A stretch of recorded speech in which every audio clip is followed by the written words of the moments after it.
Thank you so much for joining us. We are so glad that you're here. This is the SBDC, and today's class is Writing a Successful Business Plan with Lani Lott and Joe Rodola. Thank you so much for joining us. Our SBDC is the Shasta-Cascade SBDC, and we service Trinity and Shasta counties.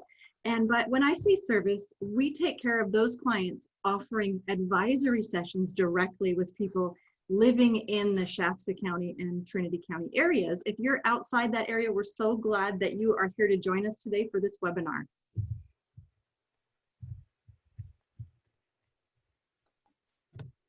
Shasta-Cascade Small Business Development Center is a nonprofit organization. We provide confidential, no-cost advisory and training services to small businesses. And we are no cost because your tax dollars are paying for this service. So please do take advantage of the meetings that you can have with an advisor near you. And if for some reason you are not in Shasta or Trinity counties, there are SBDC locations all over the United States, and you can go to Google and search and you will find one near you. We are funded by the Small Business Administration and Humboldt State University.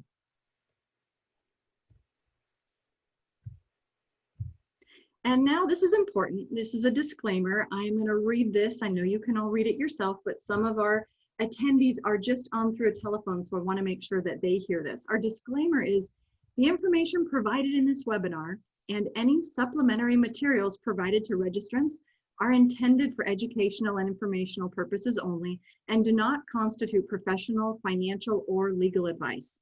No registrant should act or fail to act on the basis of any material contained in this webinar without obtaining proper financial, legal, or other professional advice specific to your situation. The Northern California Small Business Development Center and its host, the HSU Sponsored Programs Foundation, specifically disclaims any liability, loss, or risk, personal or otherwise, which is incurred as a consequence directly or indirectly of the use and application of any of the information presented in this webinar. So we are not your accountant, we're not your bookkeeper, we are not your lawyer. Please do seek out that professional advice for you. And now as we move forward, I would like to introduce you to Lani Lott. Hi, everyone, and thank you for joining. Joe Rodola, from the lead consultant from our center, will be also participating. He's our finance guy, and he'll be doing the very important part of writing a business plan, on the financial plan part of it. So this is kind of the agenda for this webinar today. Introductions, so I'll just introduce myself, and then Joe will introduce himself when it's his time to present. We're going to talk about 8 reasons why a plan is worth your effort outside of just writing it because the bank asked you to write it or your financial partner said you need to write it. What's in a business plan, and that's the basic elements or components that make up a business plan. And I'm going to talk about it in each of the areas deep enough so that you have an idea of what you need to cover as it relates to your business concept or your business plan. A plan is more than just a written document to satisfy your financial partner. It is really your guiding roadmap to make sure that before you launch your business, or you're pivoting, or you're growing, or you're adding a new product and service, or you're reaching out to a new market, that you've looked at all the ifs, ands, and what and buts about it so that you can be successful. And then Joe is going to take over and he'll do a deeper dive into the financial part of your plan, what that looks like, what is needed, and how to go about that. And then we'll have time for questions. So this is me. I've been a consultant with a number of small business development centers up in Northern California. I've been with the Shasta-Cascade Center for over 8 years. I love what I do. I cover most all aspects of business planning and helping, advising, and also addressing the marketing part of a plan. But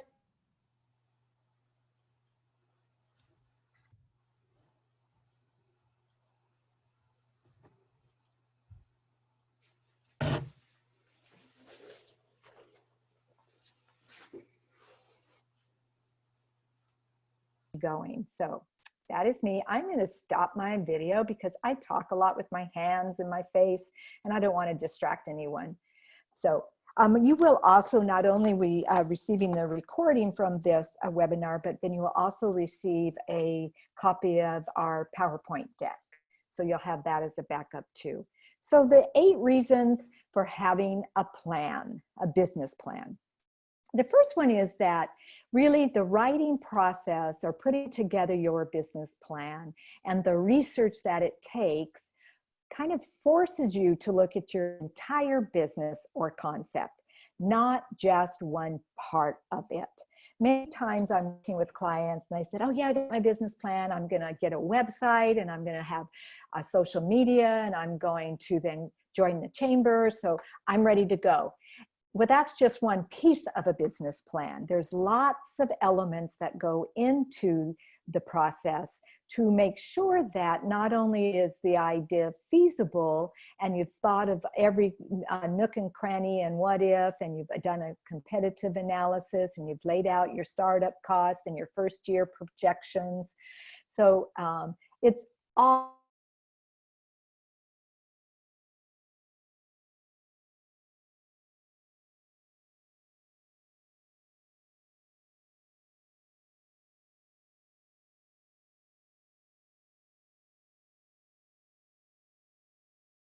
launch your business. It gives you that opportunity to test before you invest.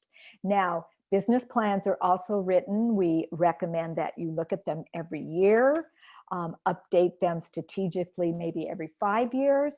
And in this case, with the pandemic, you probably had to look at it and update it interimly because this was an unexpected occurrence in our environment. So a business plan gives you that time to like look at it, especially if you've already been in business, you have a reference point to go back and assess, okay, this is what I thought my target market was going to be, but now that I've been in business for 3 years, it's really shifted and this is who my new market is. How do I need to change how I reach them?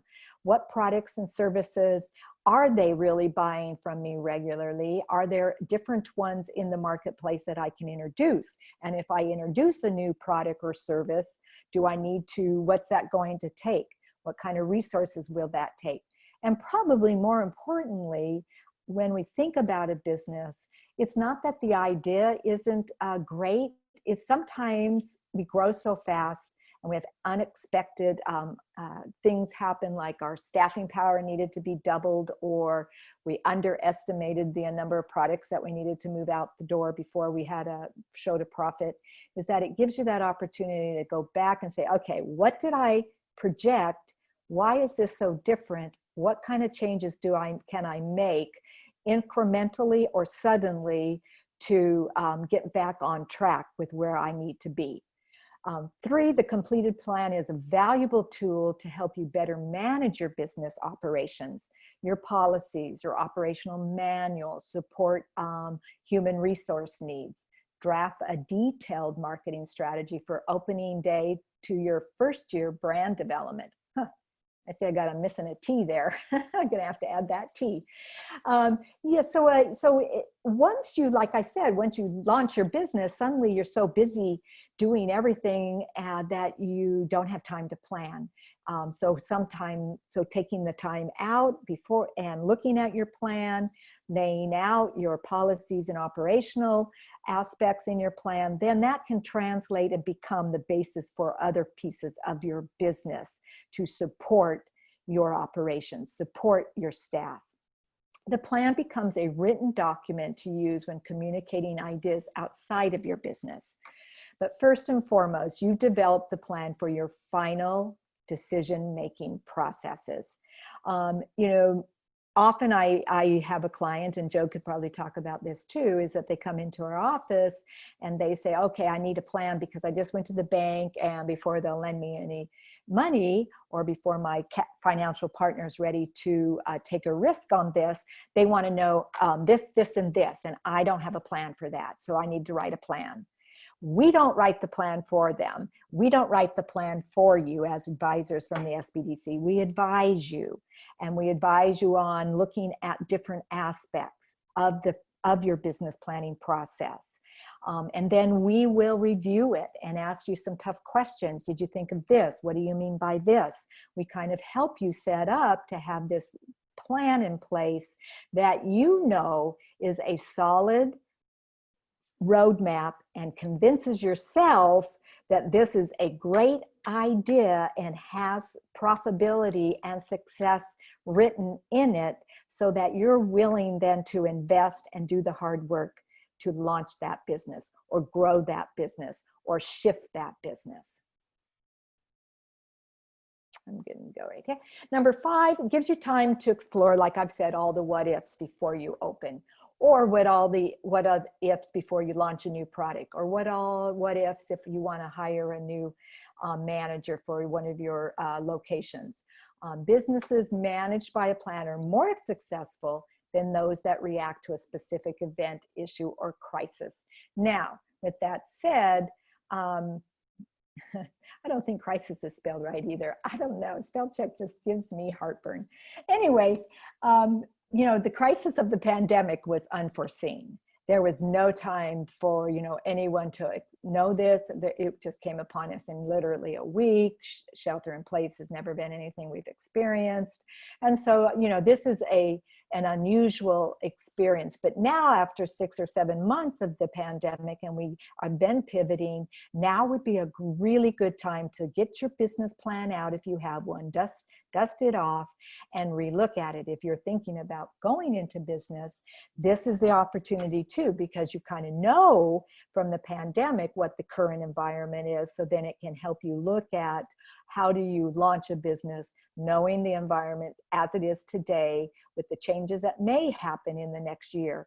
So this is really key. And the business planning process gives you that opportunity to think about everything, research, market research everything, do your due diligence, and then come up with a roadmap that you can help follow so that you're successful and profitable, because that's our goal at SBDC. Your completed plan can help you communicate the direction of your business to your employees, your partners, and other key individuals, especially if you're an existing business and you're looking at adding new equipment, going after a new contract, pivoting just to be able to navigate where we are. The process of writing a plan often uncovers key opportunities or pitfalls that otherwise may have been missed.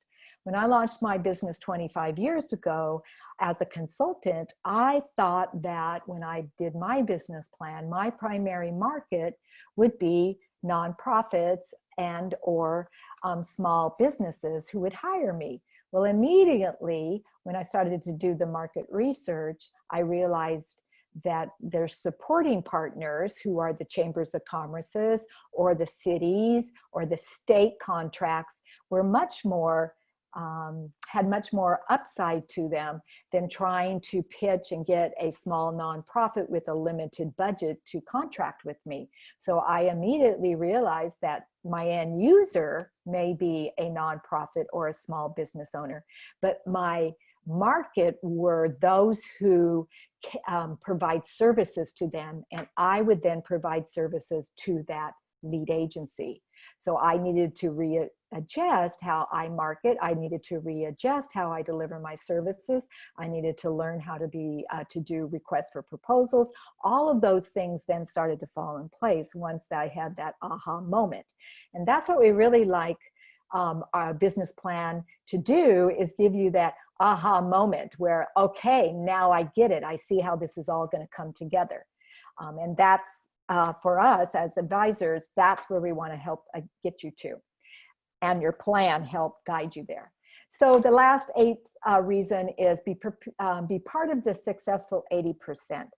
Statistics show that 80% of businesses still in business after 4 years started with a written plan. While 80% of the business that failed in the first year did not have a written plan. And I get it. Entrepreneurship is like the term for the century. Just jump in and do it. I'm hardworking. I know this idea is going to work.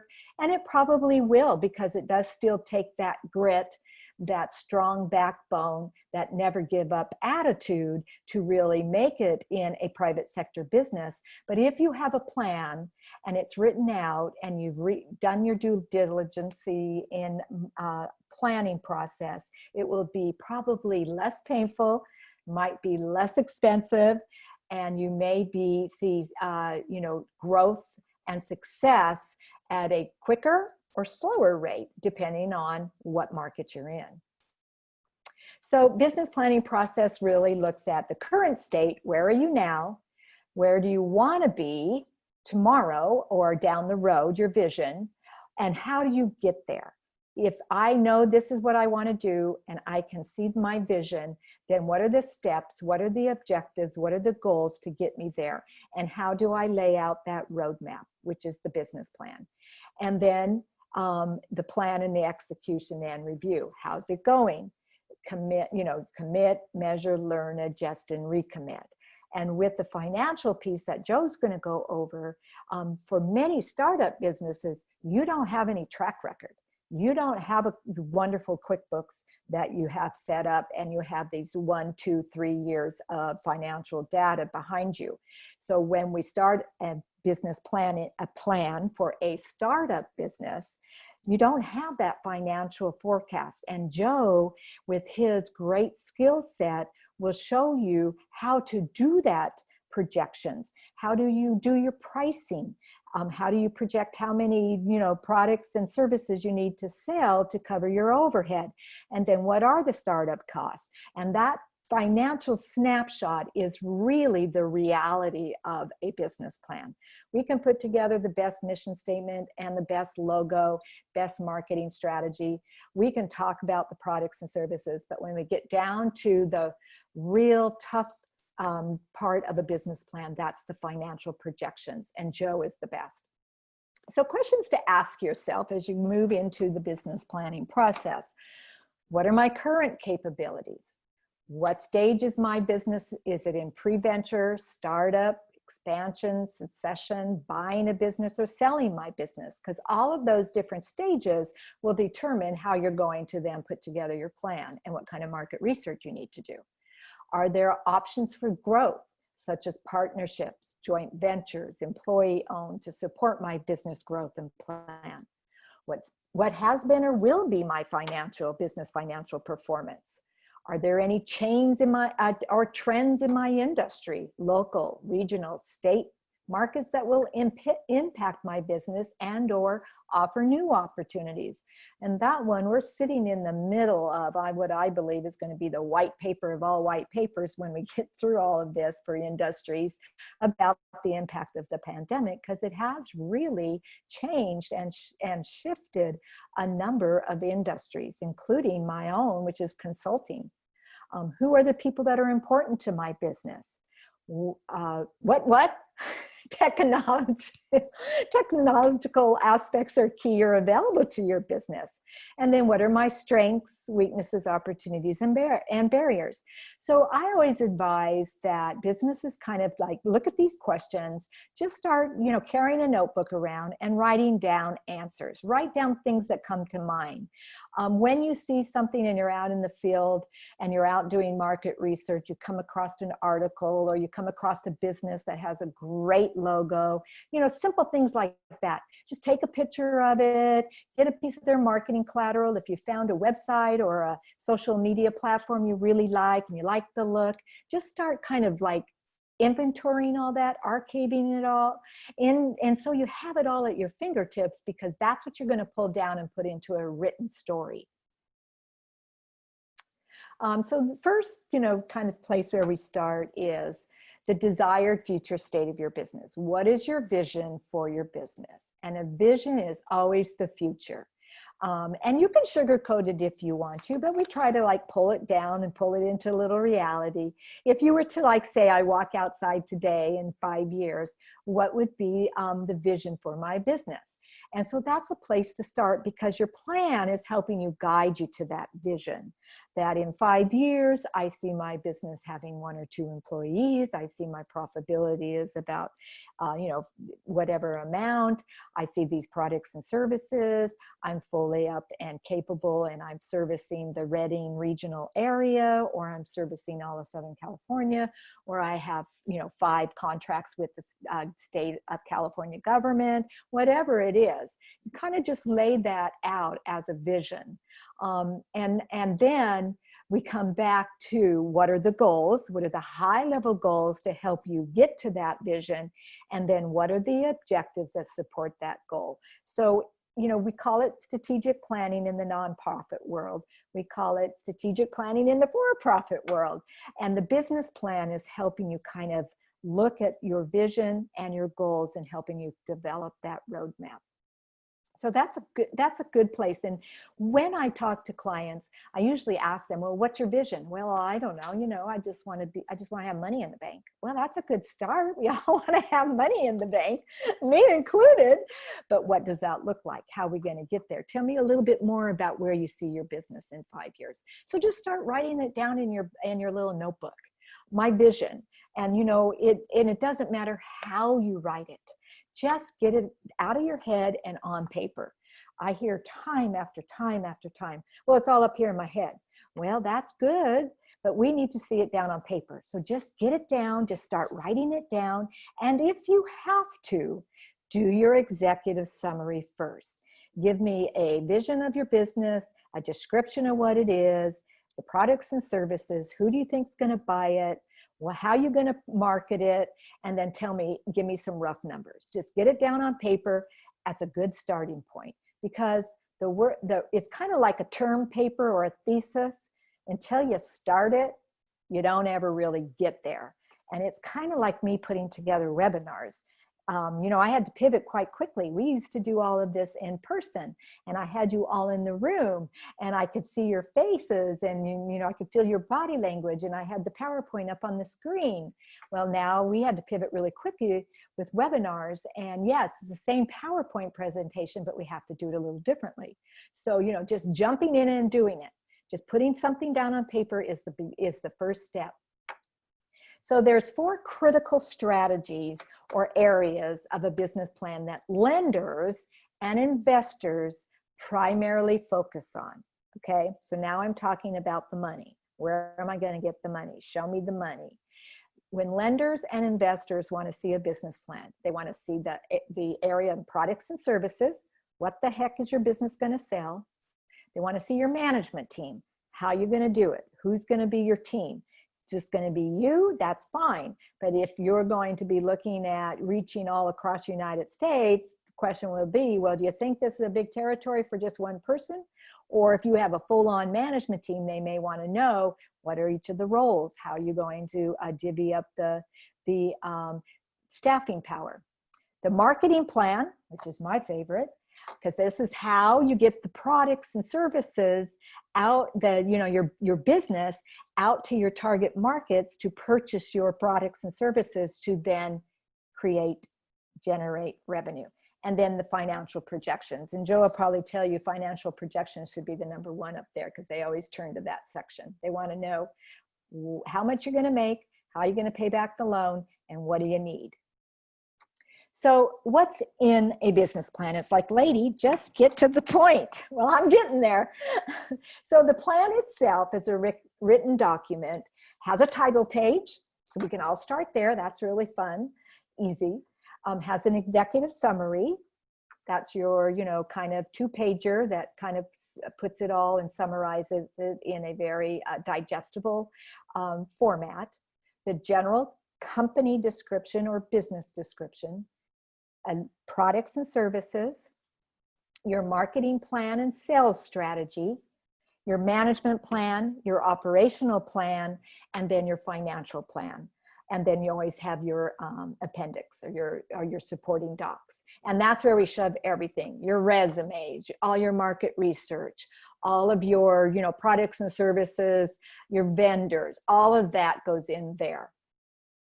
And it's important to have it there too. So your title page, pretty easy. This is just pulled down this from, Google business plan title page. It doesn't matter how you do it, how it looks, but typically it has all your contact information in the front, has your phone number, your email, your date of the plan. We take this for granted. Oh, well, that's really, silly. I can't tell you how many times I've had misspelled words. Could probably be mine, but the email's wrong. Oh my gosh, that's the wrong phone number. So this is important because this is like the place where you're really presenting your company and how to get a hold of you. So the executive summary, like I said, it's a believable snapshot of the problem, the market, and the solution. So you kind of want to think about that when you're pulling out your executive summary. Now, I said in the beginning that you could write this down because I like to give my clients and individuals that I consult with, take a drink of water there, just a diving board to dive off of, and that's the executive summary.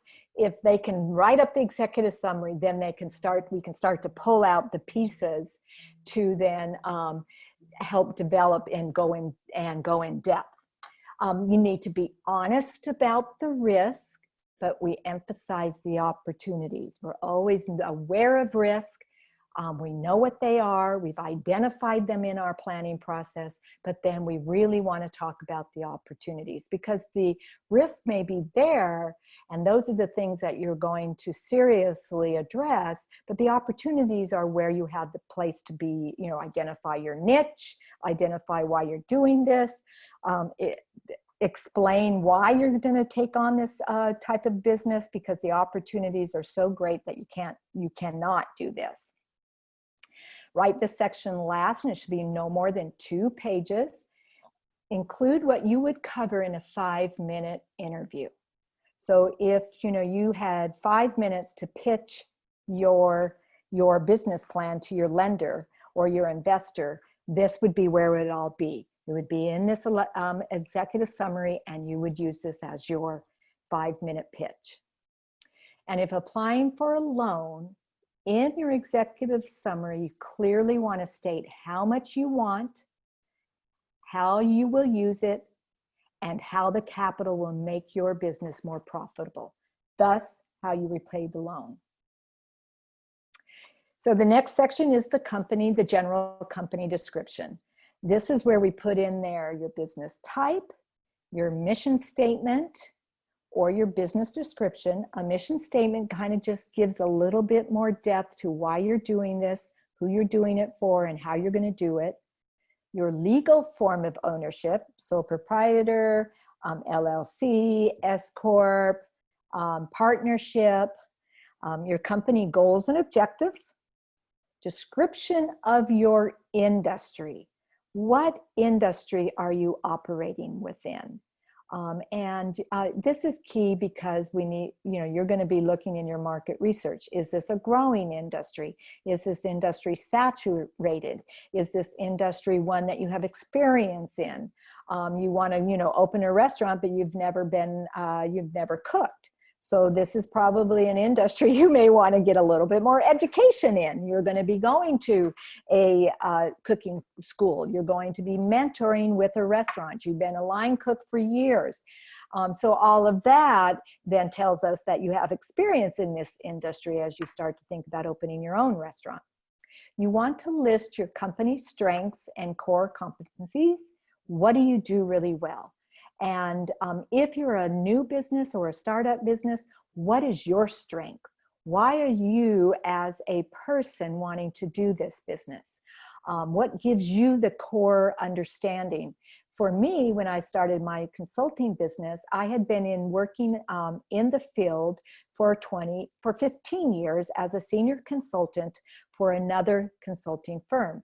I had background, I had 15 years of working, I had lots of client base, I had done strategic planning for years, I had relationships with many cities and towns. So, my skill set and my strengths were that I had this depth of experience that lent me to be able to go out on my own and feel comfortable enough that I could secure contracts to pay and cover my overhead. Now, the rest of the story is once you do the business plan, sounds good, but then when you're in it, when you launch that business and you're out there doing it, things may be a little different.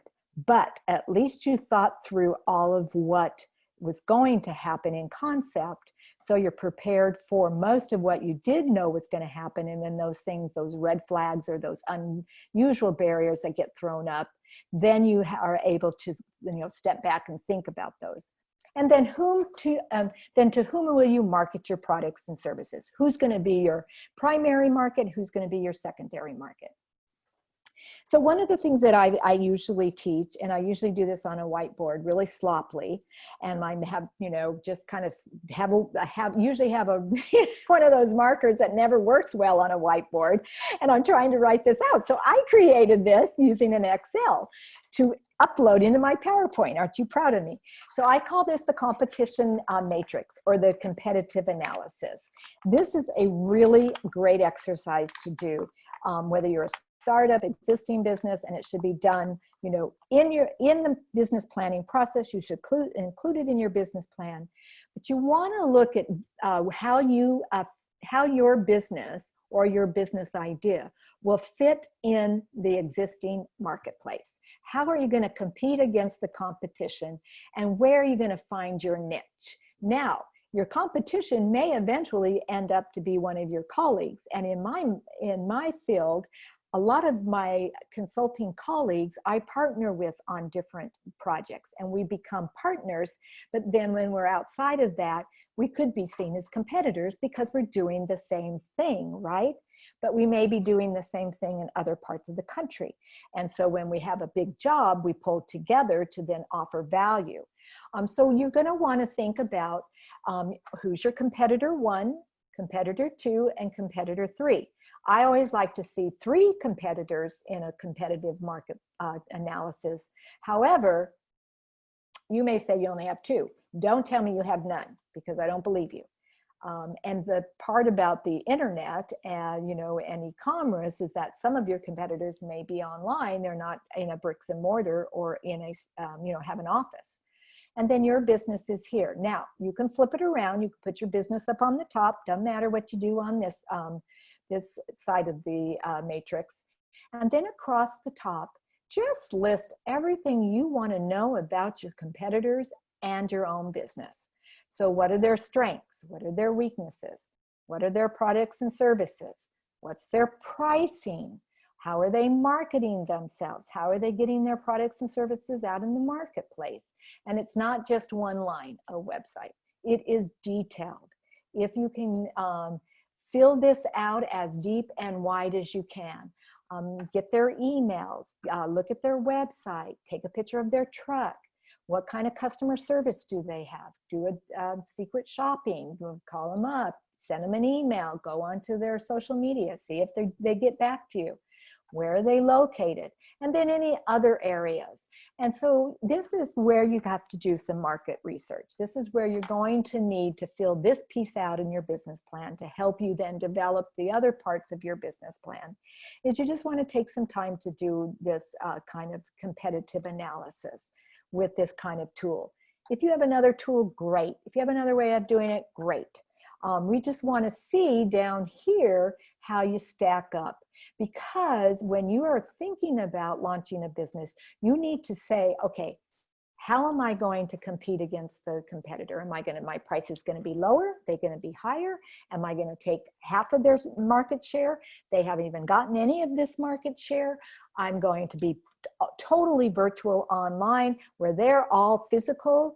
Whatever your niche is, you've got to come up and say, okay, this is why I feel this will be successful, because here is where my niche is or my opportunities are in the marketplace when I look at the competition. Products and services is the next area. Now I pulled this little, on this left-hand side here, this is pulled down from one of the great websites that are out there called bplans.com.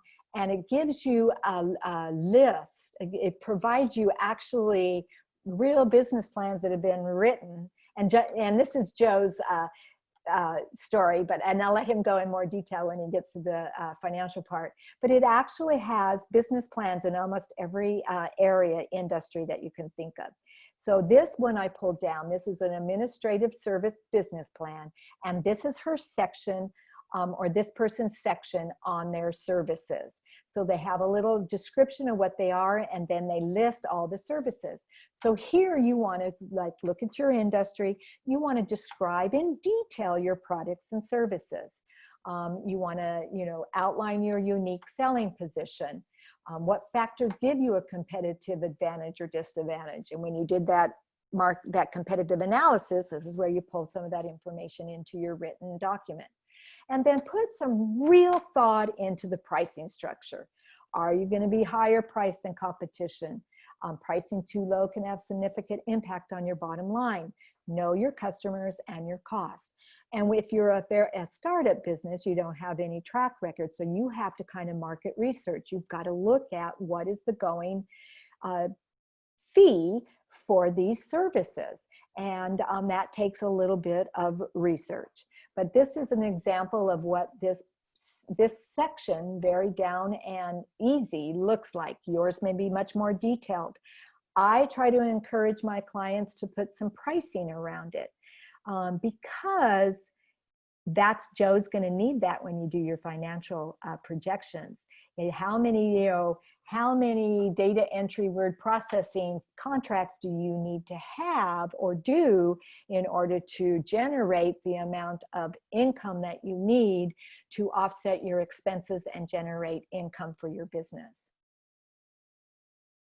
And yours may be much longer this. My products and services, my services are different. I don't have products. Consultants, when you have a service-based or professional business, your services and my hourly rate is what I usually have. And that can vary depending on which clients or which contracts. So then we get to the fun part. Yes, people, I know it took me a while to get there, but we're here, the marketing plan. And I always like to show this little diagram of where the marketing plan fits in your written business plan. You have the business plan. Then you have the marketing plan, which speaks to how you're going to attract the customers to purchase all those products and services that you have up listed in your business plan to generate income for your business. So that is the purpose of the marketing plan, is basically how am I going to get out there, lead folks to where I need to purchase products and services. And the sky is the limit. It can include everything. It can include websites and social media and networking and educational opportunities. I'm going to do webinars. It can be attending conferences, having a booth. It used to be, and it will be again, I'm going to go to, if I'm a photographer or I'm an artisan, I'm going to go to craft events and I'm going to sell my products through, being a vendor. And then I'm also going to be in a gallery and I'm going to have a storefront. All of that is about marketing. And you want to kind of think about, and when you do your research, you want to base it on facts, not just statements or assumptions. Again, included in your strength, weaknesses, and opportunity to comparative analysis of your promotional and advertising ideas. Who's your primary market and who's your secondary market or customers? So primary are those who are most likely going to buy from you, and your secondary may be, let's say you're right now, because I just did this webinar, let's say you're in a tourist seasonal area. And so your primary market are visitors in the summer and fall months, but your secondary market may be locals because there's no visitors coming up to your area in the winter. But if you are in Redding and your primary target market's going to be 60 people within the trade area, 60 miles around, 60 miles from, the center of Redding, and it's going to be anybody that's between this age, man or woman, that's interested in whatever. So that's your primary market, and how you market to them would be different than, let's say, your secondary market would be, my secondary market may be the workforce that lives in Reading, but primary markets all of the consumers, it's all of the residents. So you kind of want to think about that. I know I'm trying to get through something that takes, hours to talk about. And then you develop your marketing strategy, how you're going to promote it, your tactics. And right now, double down on digital marketing and plan ahead for technology. If you're a startup business, you want to think about the technology, the contactless approach to servicing, and closing the sale. Like yesterday, I had the Termax man out here to do the annual checkup of our bugs. And, he was great. He had his mask on. It's a 1-year checkup. He emailed me, let him know he was going to be here. I spoke to him, real shortly. And then when he was done, or in the beginning, he said, okay, and by the way, now we email all of our reports to you. Are you okay with that? Absolutely. So, all thinking about all of that new touchless, virtual, digital world that we're living in right now due to the pandemic, you may build that into your business plan. You may be pivoting right now to include more of that. So you want to think about balancing it with some kind of in-person that may come back. You may want to do some in-person networking. So you just kind of want to think about your business. And this is fun stuff. When I see a marketing plan, it isn't about, I don't ever say you can't do all of that. I just say how you're going to pay for all of that. Because everything has a price, right? Luckily, technology has become easier for us, email marketing and things like that, to do in-house. So then we come to the management plan, and this section outlines your company's organizational structure, basically your personnel plan. The experience, expertise, and strength of a management team should be articulated in the business plan. You can put their resumes in the back end and in the appendix of your business plan, but here you want to describe who's going to be handling which parts of your business. Positions, requirements, qualifications, pay, permanent employees, independent contractors, professional assistants. Your management plan can include your partners. It can include your advising partners like the SBDC advisors. It can include your financial partners like your bank or your bookkeeper who you're outsourcing some things to, who your insurance agent is. These are all partners in your business. And I say put more in than less, because you just can and should. You should research out all those because they also have some fees to them. Your CPA or your bookkeeper will have a fee, and that needs to go in your budget. So you need to know who that is, lay it out, what you're going to get from them in this part of your management plan. Plus, this helps you write your organizational plan. Then these are your daily operations. You're going to be open, when you're going to be open, how you're going to operate. Are you going to have trucks for service? Are you going to have bricks and mortar? Are you going to be a virtual business? Are you going to be if you're a stand-up speaker, you're going to be traveling and you're going to look at the national trade associations for keynote speaking, and you're going to need 10 of those in a year. And you're going to operate it from, you're going to build in all your expenses, and your home office is going to be at your home, but you're going to travel to the business or to the client. Manufacturing details or service details, labor requirements. State of California has a few, other states do too. What are any kind of certifications you need to get?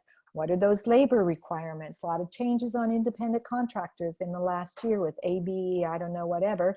But so you want to include that all in here.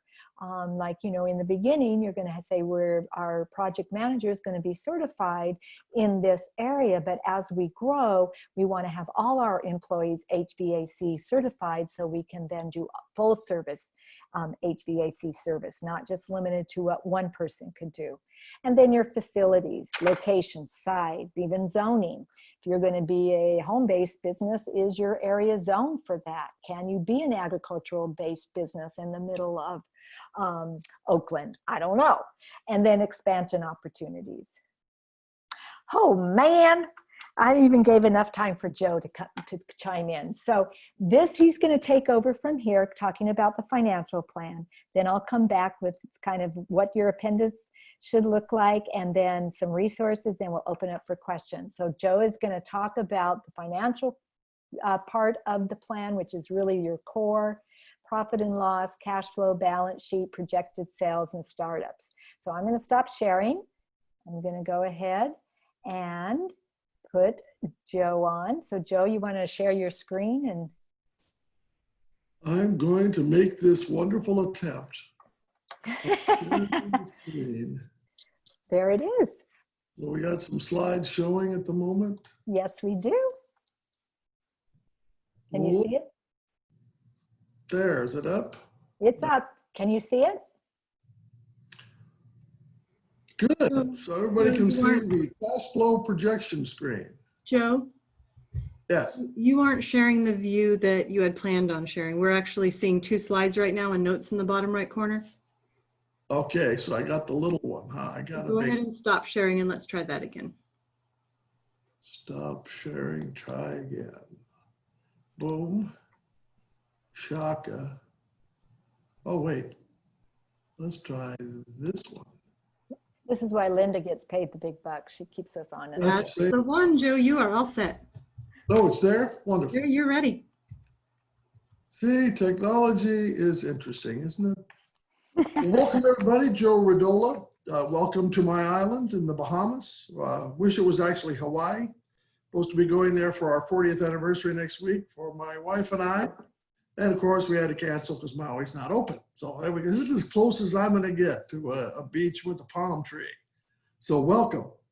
So what is my background? My background is in credit. Credit is 45 years in the credit industry. 25 years in banking, another 13 years in credit consulting for a nonprofit debt consulting agency. And I've owned my own credit consulting business for 10 years and worked for SBDC and Superior California Economic Development for the last 8 years. So that's my background. Numbers is my game, okay? I'm the money finder guy. So what are the projections mostly for? Well, they're mostly for A, as you can see, it helps you to identify and create a kind of a budget for yourself. Let me go back. I think I jumped a couple of slides here. Let's go down. Let's get me back to where we're at. There we go. So again, the forecast helps you gauge whether your business is profitable, to be and act like a budget, so you can track how you're doing as you're going along after you open. Forecasting, obviously, potential profits, and that's the important piece for if you're going out to ask for money. And of course, assist financial institutions in making loan decisions. When I was a banker back in the day, saw many business plans over those years. And I can tell you that we looked at a couple of places. We looked at the marketing area. How are you going to get the word out about your products? We looked aggressively at the last 2 or 3 pages, which is the 2 or 3 years financial forecast.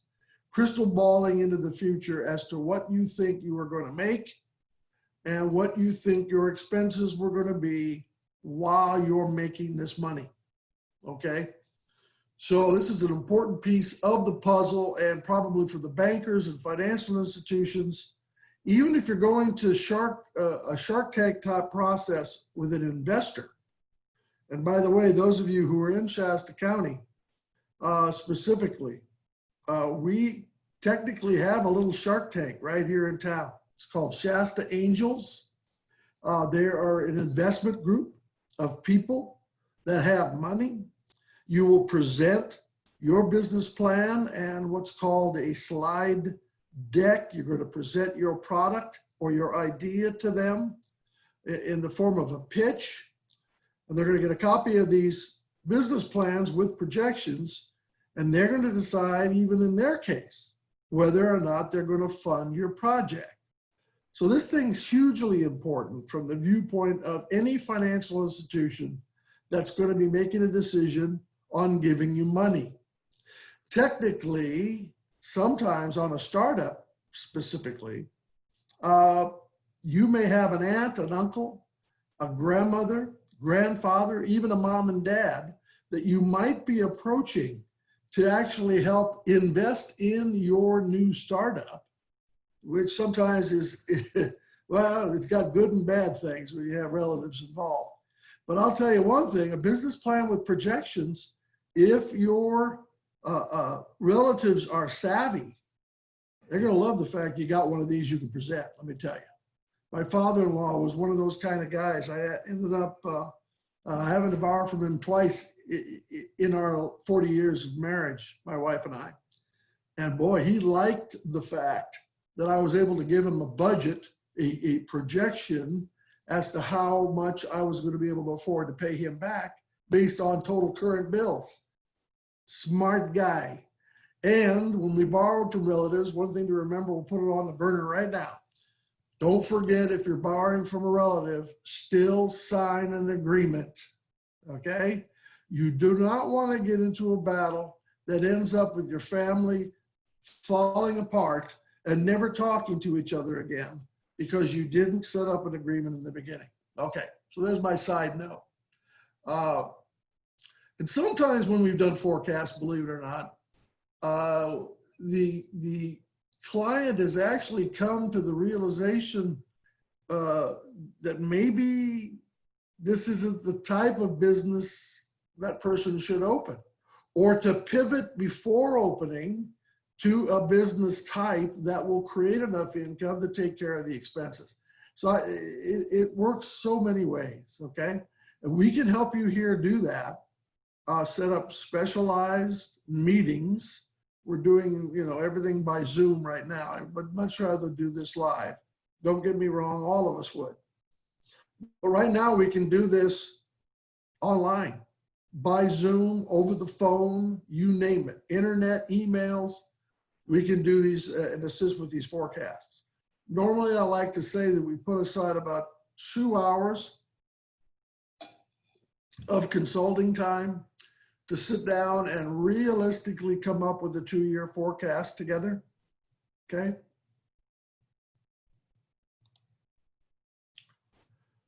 So what do we need to make a forecast, right? I like to always say that we start with expenses first, okay? So start with your expenses first. If you have to rent a building, you've already looked into the building, what's your rent gonna be? In that particular space, are you going to, what are the utilities going to cost you? Hopefully you can find out from a previous owner or from somebody who's helping to find the place for you. If you've got somebody in real estate helping you find the building, right?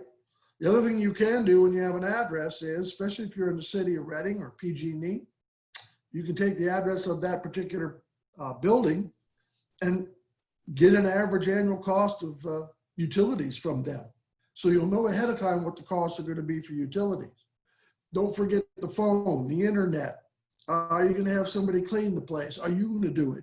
All these things come into play at expenses. You're going to hire employees. Are you going to do the QuickBooks and pay the employees yourself, do all that paperwork? Or are you going to hire a staffing company to do it for you, or a bookkeeper to do it for you? Each one of these things creates an expense. And the main one, I think that Lani's already brought it up. We all need insurance. I don't care if you're working out of your home, okay? Because you already say to yourself, well, I got home insurance.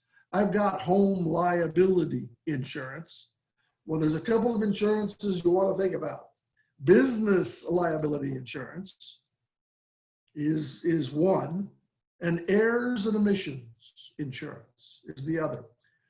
So that means if you make a mistake and somebody sues you for it, make sure you got the right disclaimers in place.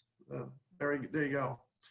So all these expenses due first, and then we back into the fact now that you've got X amount of whatever your product is at so much per product.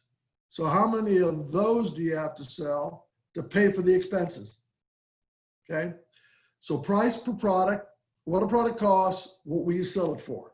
Okay. So profit margin, we call that profit margin. How does competition affect the sales?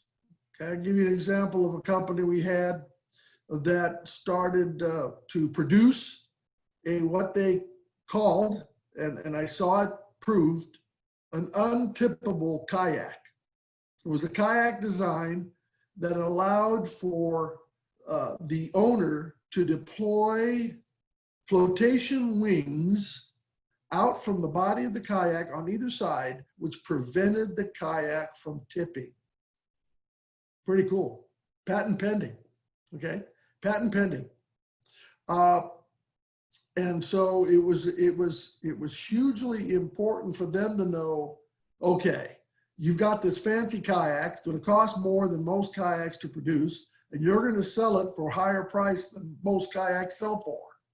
So who's your market? Okay, obviously you got places like the sporting goods shops, Dick's, Kmart, Walmart at the time, Costco even sells kayaks, right? So you can get them for anywhere from $200, $199 when they're on sale for a little kayak you throw into Whiskey Town Lake, and you know, if you fall over, fine, no biggie, you know, that kind of thing. Then you got the kayak companies that actually sold kayaks. You had kayak companies that were producing kayaks, selling out of those companies that were made for fishing and hunting and so forth. So what's your market? So we had to glean it down and, you know, lean down the market, because this was going to be specialized market. Going to be sportsmen probably only that were willing to spend $2,000, $2,200 for a kayak that had these flotation wings that could be deployed to prevent the kayak from tipping. So knowing your competition and knowing that price point, who you're going to sell for, hugely important. That then will tell us, number three, the number of buyers for the product. Got to hunt those buyers down ahead of time. And how are you going to take payment, right? Are you going to sell a product? I pick up the product, I give you the money? Or are you going to have to bill me for payment? Is there going to be a delay? A lot of times, depending on what you're selling, there may be a 30, 60, 90-day delay, depending on who you're billing. For people that are contractors, many a time you'll bill at the end of the month, one time for all the work you've done for that month, and you have net 30, which means you probably won't get paid for 2 or 3 weeks, maybe 4 weeks after you bill. So that affects cash flow, right? So all these things need to be taken into consideration. Are you going to accept credit cards? If so, what are the costs of accepting those credit card payments? We build all of that into the plan, okay? It's really cool because you'll know when you start.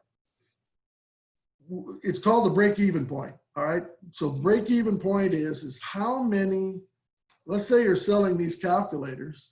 There we go. I don't want to green screen out, but there's a calculator. So say you're selling these calculators. How many calculators do you have to sell to pay for everything but you? Okay? I like to call that the break-even point. Then so if you have to sell 1,000 of these a month, you can track how many of these you've sold, and by the 20th of the month, let's say, you've sold enough to make your break-even point. So every one of those you sell after that date, guess where it goes, baby? Goes to you. So that's kind of the really cool part for us as business owners to know, is how much we've got to sell of the product so we can get paid. Okay? That's hugely, hugely important. Hopefully you've got a very large monitor. This is a very small printout Excel spreadsheet. This is a spreadsheet I do not mind sharing with everyone. So anyone on this call that wishes to get a copy of this Excel spreadsheet blank with all the filled in sample formulas in it to perform cash flow projections and profitability projections, just let us know, email us and say, hey, can you send me a copy of the projection sheet? And I'll ship it out to you. I'll ship it out to you. This is the one I use. It was created by me and a fellow banker about 7, 8 years, 9 years ago. And like I say, what's cool about this is it's got a lot of the expense categories already built in to this spreadsheet, okay? All along in here, the spreadsheet has a lot of built-in expenses, payroll, outside service, supplies, repairs, advertising, car delivery, travel, accounting, rent, telephone, utilities, insurance. So all you got to do is go over here and fill in the blanks, okay? When you get your insurance quote, you go, okay, it's $100 a month. Boom, put it in there, okay?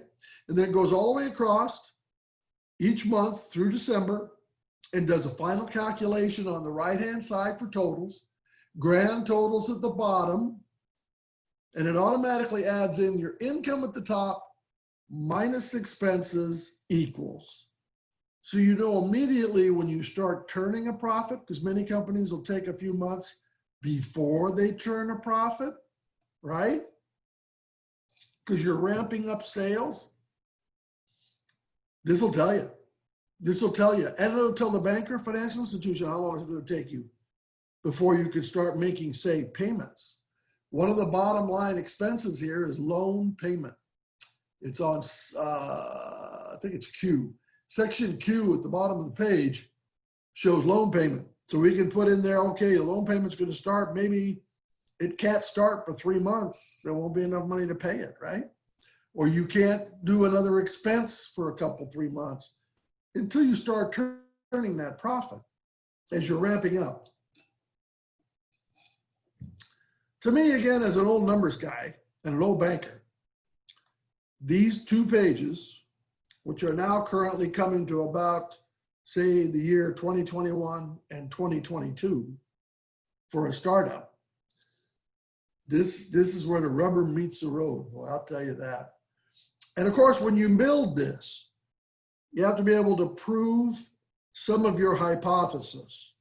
Obviously, if you can get a lease or rent payment, you know what that is. That's pretty set.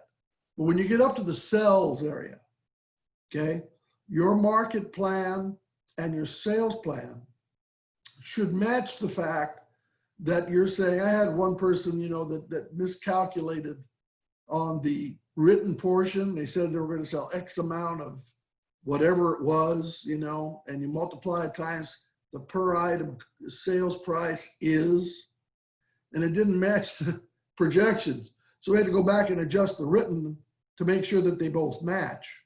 If you're going to sell, you know, 1,000 widgets, you want to make sure that this says, all right, you're going to sell 1,000 widgets, see? And if you're going to sell more than 1,000, why? Why are you going to sell more than 1,000? I did a very interesting thing with a group, a company that was selling and making their own salsa, okay? So they were a solely owned, wholly owned gentleman that was making salsa. So when he came in, we were going to do the projections. Before he came out, I asked him the question, you use tomatoes and onions and cilantro, and you have your special mix of spices and, you know, etc. You put it in the plastic sealable tub. You put the fancy label with all the descriptions. You got to meet the requirements of the, you know, you know, how many calories, you know, all those things you got to put on the label and stick it on the thing. How much does it cost you to produce 1 tub of salsa? That was a very important piece of information, wasn't it? Because that's your cost of goods. Cost of goods sold. So he sat down and said, all right, so many tomatoes, so many onions, so much cilantro, so much of this, so much of that. And I can make a batch, and the batch will fill up, you know, 50 of these buckets of salsa. and the bucket cost me X amount, and the stamp, you know, the sticker cost me X amount. So not counting labor, this particular tub of salsa cost, you know, whatever it was, $1.85, $1.90. Okay. And then of course you calculate, what are you going to sell it for? Are you going to sell it wholesale to a store? Right? Or are they going to allow you to sell it? They take a cut off the top. Had to go through all that too, right? So, and if there's stuff that dies on the shelf, you have to pay them for the loss. Well, I'll tell you what, it was fun. I loved it. You know, scary for the guy, but I'll tell you what, it was a lot of fun putting that thing together. And we'll be happy to help you with it. Happy to. I love it. Okay, right in my wheelhouse. So anyway, that's kind of the financial bit in a nutshell. And Lani and I have worked together now. I've been with SBDC for 6 years and love working with her. Business planning is a major part of what we offer our clients. And hope to see you soon for a financial forecast. If you stop sharing your screen, then I'll share it and bring it on home for everybody. Great. Bingo. Okay, so now I'm going to share mine again. Oop, resume share. Am I resuming? Yes. Where's my, can you see it, Linda? Yes, we've got it. Thanks, Lani. Okay, sorry, I got to go all the way through it again. No problem. Okay, so was that all of us? Show me the money. Great job, Joe. Oh boy. Thanks. I'm thinking I need to go in and do my recalculation after all that. I want to know, Joe, though, did the guy end up launching his salsa business? Yes. Okay, good.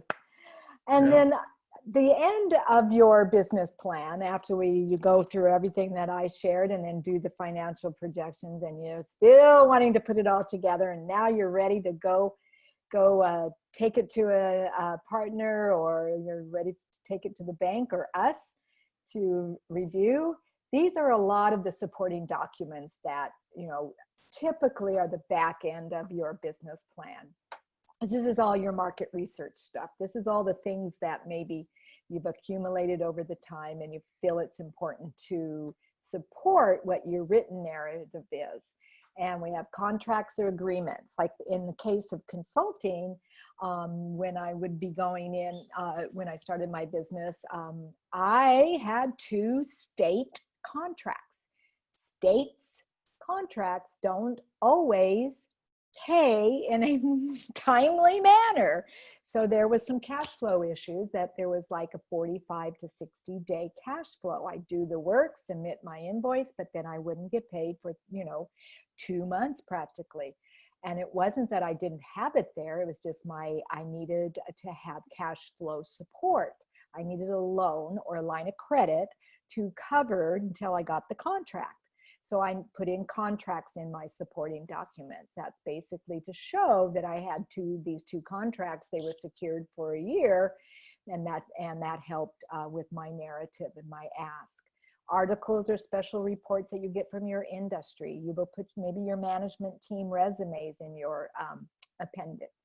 Personal guarantee, if you're needing a personal guarantee from another person, that they're going to guarantee that you're worth what they would cover you if you need to for a loan or financial support. Your marketing research and studies, all of that stuff that Joe said, when you're out there looking at your competition analysis, how you're figured, that your high-end canoe was going to be something that would be sold in this very selective market, because there were these many fishermen across the United States that would access your website and purchase your canoe or your kayak, because you did the market research. You found out how many sportsmen are out there purchasing boats, however you do it. The market research part is the discovery, the investigation. You have to almost kind of, put your hat on and go out there and dig and look and read. Letters of support, product brochures, licenses and permits, your personal financial statements, and then income tax returns usually for the last 2 to 3 years. And I may be wrong on that. Joe can correct that. So this, I put this joke in here. It's just like, this is an annual plan, Mr. Gribbs, but short on details. So, you know, business plan, me, money. Yeah, that's pretty much it. These are resources. And Joe, do you want to talk a little bit about B plans? Joe, you still there? Let me unmute myself. Okay. Yeah, so bplans.com. Lani's already alluded to it. You have to be a little careful in using B plans, but as far as I'm concerned, it's still one of the best places to go to find these 500 plus free sample business plans. Obviously, they charge money to offer you the service of building your plan with you, right? That's great. You know, $1,000, $1,500, whatever. Excuse me. But in the sample section, they're actually showing you, you know, if you had a pizza parlor, it's one of the easiest ones. You'll put pizza parlor in the search engine at the top of the page. It'll pull up 4 or 5 pizza parlors they've done business plans for throughout the US. And you can look at their plan from executive summary to the financial projections 10 pages later and everything in between. So isn't that kind of cool? Think about it. Recreating the wheel from scratch is a lot easier if you don't have to do that. You know, it's supposed to be illegal to plagiarize, but I'll tell you what, if there's a sentence in there that says I'm making the best pizza in town, I'll lay odds every single plan's got that sentence in it. You know what I'm saying? You're not going to say I made the worst pizza in town. So, you know, but you can see what people said. Yeah. And like I say, I saw hundreds of these when I was in the banking industry. And I like Lani, I think, said, short and concise. I don't want 40-page literary, you know, you're not writing a book here. I want a, you know, couple of paragraphs per section, make it clean, make it tight. You got it made. So bplans.com will give you a lot of free research. Doesn't cost you a thing to take a peek. Joe, something that we can point out to people, some people are asking, will these PowerPoint slides be shared? Another thing that can be really helpful for people right now is pull out your telephone and take a picture of some of these slides, because you may want to come back to these. Are we sharing this PowerPoint program? Yeah, I think Lani said yes. Yeah. Okay. Yeah, so they'll be able to get a copy of these as well. We will get you the slide deck along with the recording of this session after we're completed. It'll take a couple days for that to get pulled together. Look for an email from Emily and I'll make sure to ask Emily to share the slide deck. Thanks. Okay, and then and someone private chatted me that they couldn't hear me, so I've turned up my volume. I'm sorry about that. And so I look at B plans as giving you just kind of high level idea of how to start your narrative.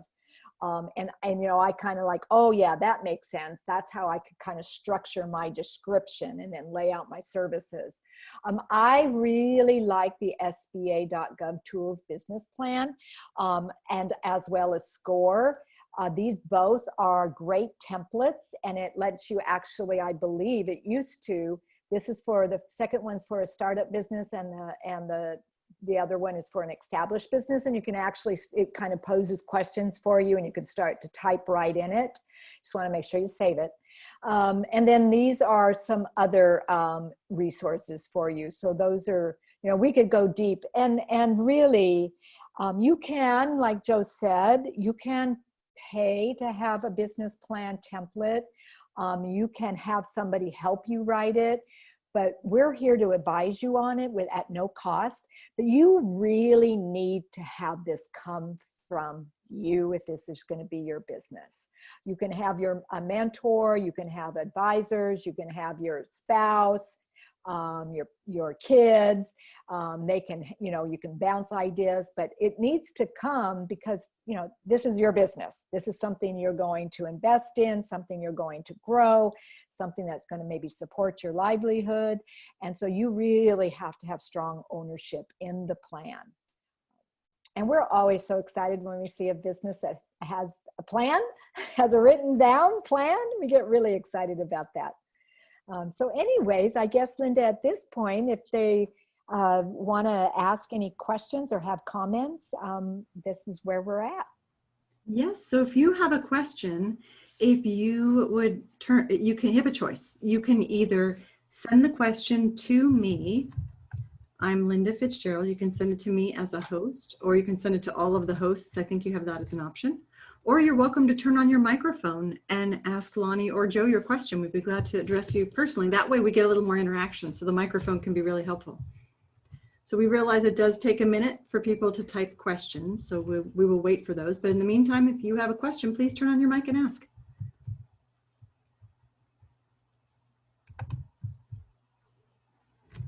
I had some different comments in the chat of how valuable this information was. So people were really paying attention, and Joe, right away, quite a few people are saying, I would like that spreadsheet.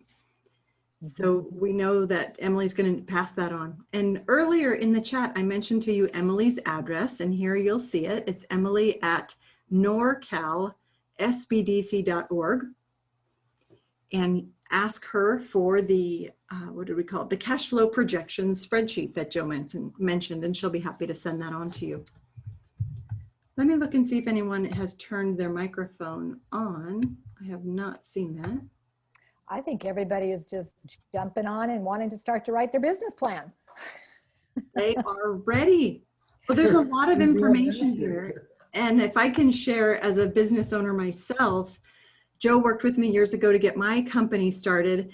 And the business plan, it takes a lot of time, but boy, does that bring you clarity. It had me as a business owner asking myself questions I didn't know to ask. And it also partnered me with various people at the SBDC, depending on where I needed help. And it is such an asset. And if you're in Trinity County or Shasta County, you have access to the advisors right here in our area. And because of COVID, we're doing a lot of these sessions in webinar format, Zoom format. So you can get one-to-one meetings with people. And if you are somewhere else in the US, there's an SBDC that supports you, and you can look that up in Google by doing a search, SBDC and your local county name. So Lani and Joe, can you share a couple stories, or Lani, if you could start, can you talk about someone who met with you and really didn't know that they had to do a business plan? They felt kind of overwhelmed. Can you share a little bit about what that process is like for them when they go through each of these phases of pulling together this business plan and how it pulls them forward? Oh, okay. That's a big question, Linda. Yeah, well, most of the time, we see businesses at all levels, at all times in their business. And many startups come in with an idea, and they've been thinking about it, and they've been wanting to do it, and maybe now the time is right. It's a lot about timing. Maybe they're getting ready to retire, or they're wanting to switch and be more their own boss. And so most of the time when we start talking about the planning process, I kind of start and just listen to what their idea is, what they maybe have done so far. A lot of times they maybe have gone down and got, a business license. They've been looking at some locations. Joe and I always like to get them before they put any hard dollars out onto the table, before they go out and lease a building. However, if they already done that, that's okay. We just got to, move up the process. And so I kind of gently try to get them, because in an hour and a half session, you can't really, I want to give them enough to pull out of them. So I kind of see where they're at, and then provide them with some guidance of what they need to come back for their next appointment. So if they have a good concept of their business idea, they have some goals, or they've got some expenses, I say, okay, well, the next thing I'd like you to do is I'd like you to do your competition and analysis. I want you to look at 2 or 3 competitors, kind of see what they're doing, kind of look at their pricing, and kind of take some time to do that. And here's the ways to do it. So we'll talk about those methods. And then as well as start listing in your notebook. I always try to have a notebook for a sidebar. Just start listing all the products and services you think you're going to carry. I was working with a business up in Trinity. She wants to open a craft like Michael's, only very small and very targeted towards a certain type of artist. She already had the building, she owned the building. We didn't even have to talk about any of that. Her biggest hurdle was trying to define how many people in Trinity County would buy this specific number of paintbrushes to provide enough income to what she needed. And so she had no idea how much the paintbrushes were or where to get them. So we've kind of laid out all of that strategy for her to then come back and have some of those hard numbers to go with. So I just kind of gently walk them through, and eventually, a lot of times we get to see the end plan, and we're so excited, right, Joe? Yeah, definitely. Definitely. And then we usually they start with Joe and do the financials, and then he may pass them over to me to help them with their marketing strategy, depending if they're getting ready to open up in a day or they're getting ready to open up in 6 months. I kind of have them look at that snapshot of their marketing strategy to lay it out and talk about what they're going to do and how they're going to promote and market that. When will they have their website up? When are they doing social media? When will they be open with their bricks and mortar? When will their trucks be ready to go? When is their product coming off of the manufacturing line? When will the salsa be packaged enough and you're going to be then pitching it and going out and getting it into the retail stores, right? And then I'll throw them back to Joe again. And that's kind of, just depending on who we see first. Yeah. Yeah. And from my viewpoint, of course, obviously as the money guy, part of the business plan really is going to be how are you going to finance this thing, right? How are you going to theoretically, depending on which financial guru you listen to, you're supposed to have 6 months of operating expenses to 12 months operating expenses in the bank when you open, okay? Because as a backup, very difficult to do, I tell you that, depending on what type of business you have. But that's the theory. That's the theory, right? And that doesn't count startup costs. So I come at it right away with the money. First of all, what do you as the business owner's credit look like? Because whether you open up a corporation, a LLC, or a sole proprietorship, they're going to care about your credit background in any bank or financial institution first. So, we have you pull the credit report, pull your credit score, take a look at it, find out what it looks like. The goal is to have 700 plus, okay? That's the magic score number. And have as much money as you possibly can at your fingertips as possible, rather than come in with $5 and need 150 grand. You know what I'm saying? There's not a lot of money out there in the startup arena. There really isn't. I'm going to just be perfectly frank. And since COVID hit in March, all the money, a lot of the money that's been floating around in this country has been to assist existing businesses to survive. So being realistic, startup going to be mostly on your back. Mom, dad, grandma, grandpa, Uncle Bob, your savings account, your house that you're going to refinance and get a second one. That's the kind of thing we're seeing. And don't forget, you can use a 401k. We could talk about that when you come in individually to speak with us, but you can technically use a 401k to open up a business. There's an allowable method called ROBS. Acronyms, everybody's got acronyms, right? Well, that's ROBS, allows you to pull money out of your retirement plan to open a business. I had one guy in town here in Reading, he cashed his whole thing out, $250K, and bought a restaurant on property. And I, sat here like I do many a time and say, hey, are you sure you want to do that? Well, I'm out of the corporate world. I'm tired of, the big city, blah, blah, blah. And he came up here and bought a restaurant. That's something. So he put all his eggs in one basket, so to speak, and used the ROBS so he didn't have to pay penalties and that kind of thing to actually transfer funds right into the purchase of that particular building and restaurant. So it can be done. But money's going to be hugely important in this plan, your financial plan. And so that's why I come at it a lot earlier. Many times when somebody comes to me is, okay, how much money do you have? How much money is it going to cost to start up? Service business, you operate out of your home, least expensive business to start.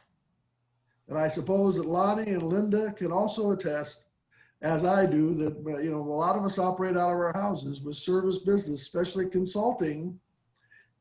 Pretty easy, baby. I opened my business in 7-8 days. Okay. I didn't use fictitious name. I used my name in the business, Joe Rodola's Debt Consulting.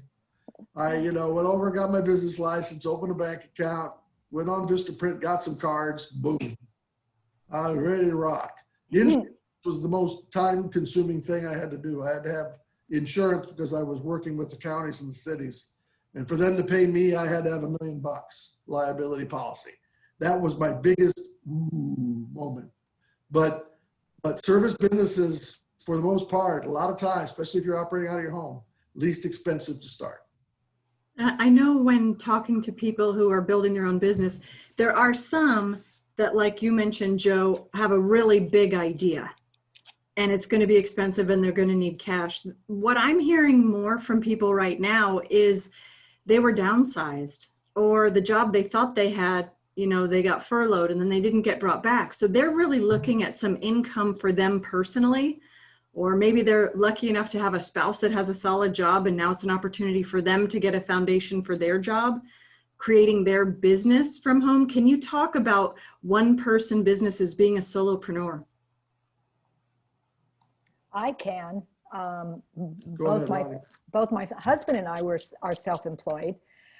We both launched our businesses at the same time. I was a consultant and he is a picture framer and had a studio. And then he had huge contracts with Bank of America for picture framing all of their banks, and we're opening them left and right. And then the recession hit. And so then in 2008, his main client kind of dried up, and so then he had to go get a job. But he's still picture framing, doing it on a much smaller scale. So and he was he had products and services. He had a lot of overhead, where I, as a consultant, a professional business, I had little overhead. And so it balanced, but we were both self-employed. And the challenge we had was sometimes when you're self-employed, your income tax may not be strong enough to then actually go and get additional funding. So we had to balance both of those. And now his job is gone. It's been furloughed. He's been eliminated. So his picture framing business now is being his primary, but he is still looking for a secondary paid day job, as we call it, or paid job, right? I'm still full-time consulting. So everybody's story is so different. That's my dog barking. But that's kind of like just maybe very kind of a personal touch to it. One that I can go ahead and elaborate a little more on too is my salsa guy. He started from his backyard. Okay, he had friends and neighbors come over, and he had a pool, and they'd have a party, and he'd give them the salsa, and they said, you should sell this stuff. He had market research on the weekends at his house. Okay. And that's what started him. And he worked in the produce department at a grocery store. How about that?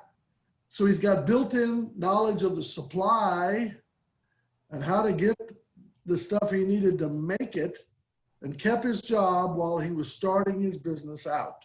So he went from the produce department at a grocery store to selling his salsa.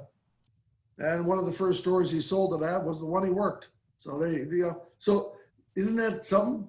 So you could turn a hobby or something that you've been doing all your life, you could turn it into a business and you didn't even know it. It's unbelievable. I did have one question come in privately to me through the chat that I think is important to tell people. The question was, what is a personal guarantee? So personal guarantees are done for the most part for a corporation or a LLC, because the corporation or the LLC becomes the business entity, okay? They have their own, it will then have its own tax ID number. You may be the owner of that LLC or that corporation. You may even be the sole recipient of that corporation or LLC.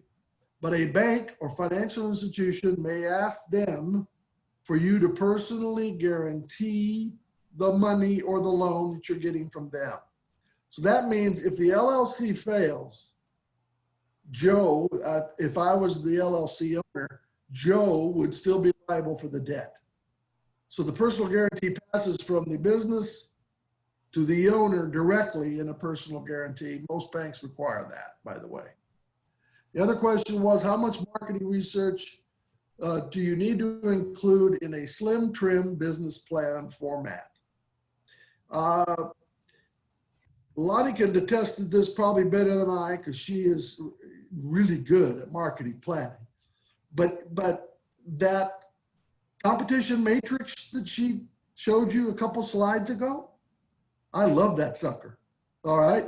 Because that thing is what you need to know about your competition, right? If you're gonna do market research, just setting up that little checklist, that spreadsheet, well, I'll tell you, well, you find out a bunch.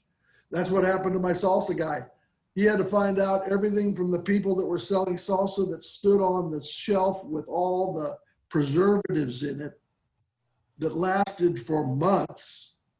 His only lasts 2 weeks and it's dead. So he had to go with the, talk about competition, right?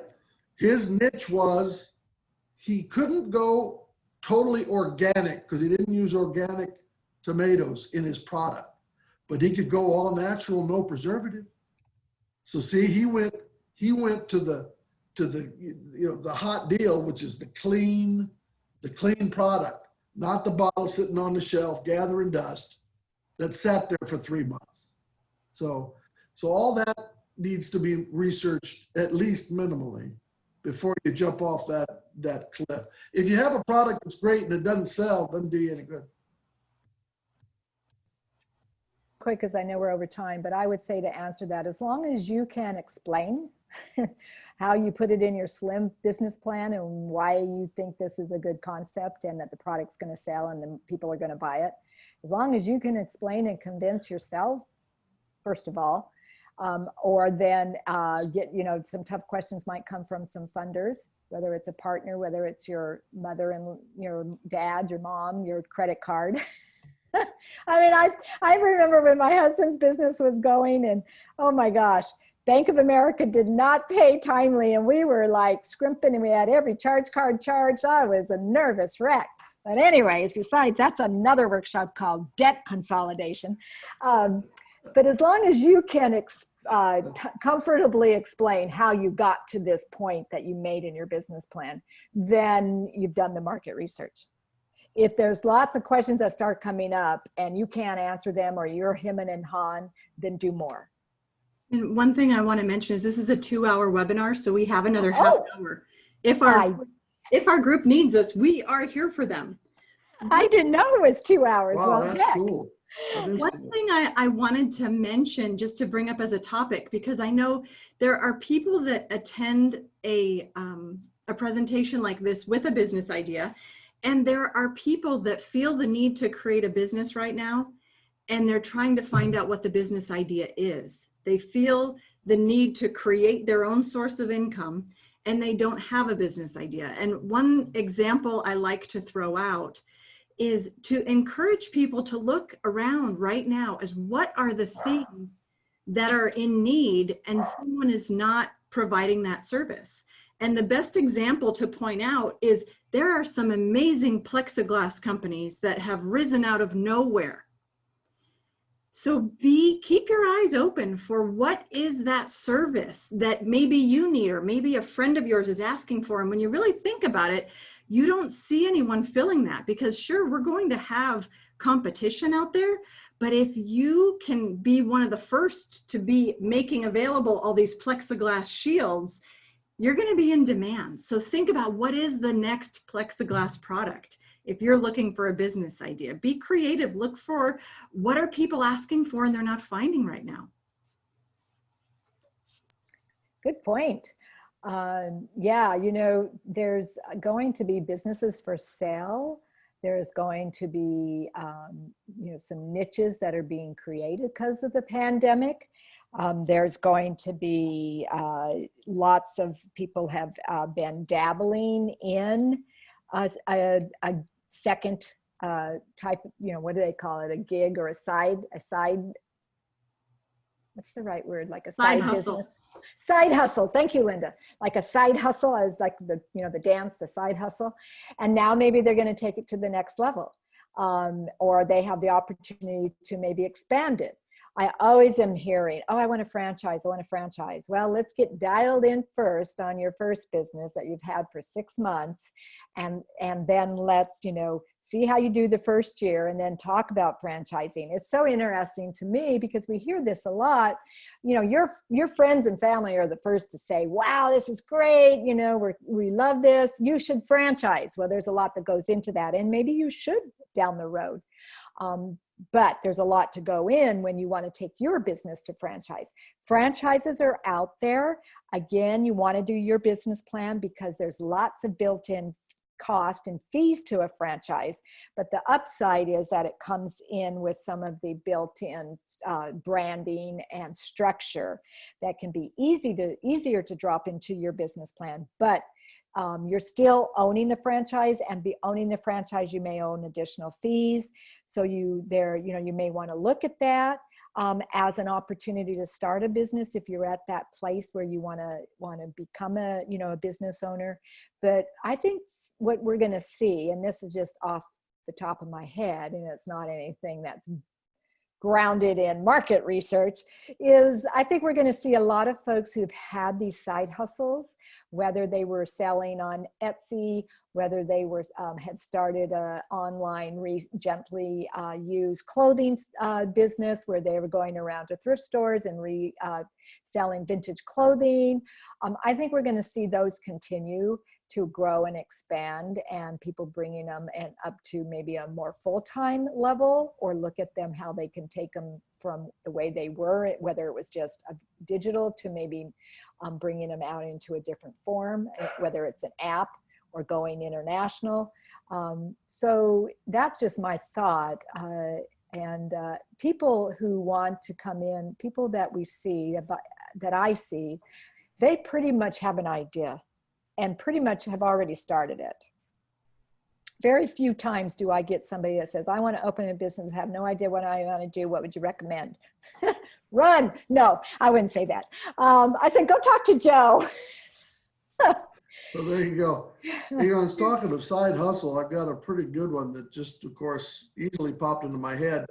In 2014, my daughter started helping a retired art teacher with a program where you, in the evenings, get together at a pub, a bar, a restaurant, and the person helps you paint a designed, it's not quite paint by numbers, but it's a design painting. You have a couple of beers and you get together with your friends and you pay money to do it. Pretty good deal, right? Well, this owner hired my daughter to do the paint work and she got paid a wage. Unfortunately, by doing that, she was cutting out her entire profit margin. So the following January, my daughter took over that business and said, all right, so I'm going to do the business same way, but I'm going to be the one painting and I'm going to be the one getting the money. So it's called Art by the Bottle. And so this was her 5th year Unfortunately, as you could probably ascertain, back in March, we had COVID hit. How many bars have been open since then? Zippo. So luckily, this side hustle, she's actually an art teacher at a local high school here. So she's got her main income. She was using this extra income for paying off some debt and paying, getting herself a new car. Car was dying. So she was using it for extra stuff, thank the Lord. But you could, because she asked me 2 years ago, should I, I hate teaching. The kids are driving me nuts. Should I quit and do this full time? I said, no, heavens no. You want to cut back on this side hustle? Fine. Don't do as many classes in the evening. That's cool. But don't give up the rock until, and luckily she didn't do that. So now when the COVID hit and they wiped out her ability to offer these classes until the bars are open, and you can have 10 or 15 people together in a group, you see, but it's worked great the last 3 or 4 years prior to COVID hitting. It was a great product, a great program. There's a lot of people in town now offering that kind of thing. Here's a question I have from the chat. It's what resources do you have for feasibility study for your business?